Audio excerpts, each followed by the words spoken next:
Okay, this is a flight of the LX F22. I mistakenly put the camera, plane camera, the wing camera, facing the wrong way. And so got lucky and it captured the horizontal stabilizer and elevator separating. You'll see that here in a second. See it wobbling, and then it departs the aircraft. And then in a second here, right now, you see it leaving with the control rod. So anyways. So this is an analysis of the failure of the horizontal stabilizer on the F22 with the elevator.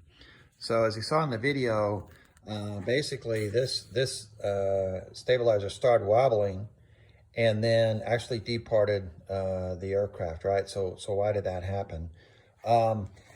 The linkage is down here, and I saw in the video that that linkage was still attached even after the stabilizer itself came off. So I don't think it was the linkage with the elevator flapping that caused that to happen. Okay.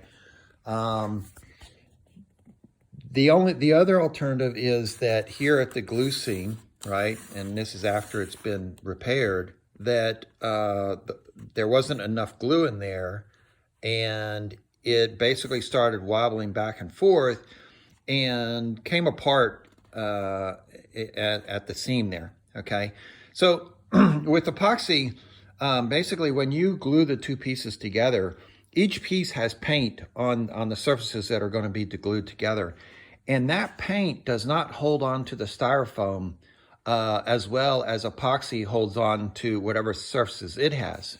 So here you can see an example of this. This is an old F16 stabilizer, and you can see where the paint has just come off of the styrofoam because it adhered to the epoxy more than it adhered to the styrofoam, right? So that's essentially what happened here, is that the paint started coming away from the styrofoam, and even though it was glued, the paint on either side of this was coming apart from the styrofoam and then basically separated. So the epoxy was still intact. It was just the paint was separating from the styrofoam. So I went over to this one, and I've already repaired it, but basically it was doing the same thing, that I could take this stabilizer and go up and down, and you could see it wobbling a little bit. So let me show you an example. Hopefully I can show you that here on the wing, I haven't really put any more epoxy in the seam, right? When I originally built the plane, I tried to make it so that it, tried not to have any epoxy showing, to make it look good. But that's all that's holding this wing on, just like these stabilizers here. So if that joint comes apart, then that piece is going to separate from the plane. So here you can kind of see that if I flex the wing a little bit, you can see that joint moving a little bit, right? There's a good example maybe right here, that you can see that it's moving just a little bit.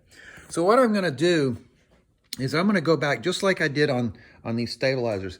I'm going to go back and I'm going to put a line of epoxy right along here and really try and make this pretty secure, this gap here on the top and the bottom.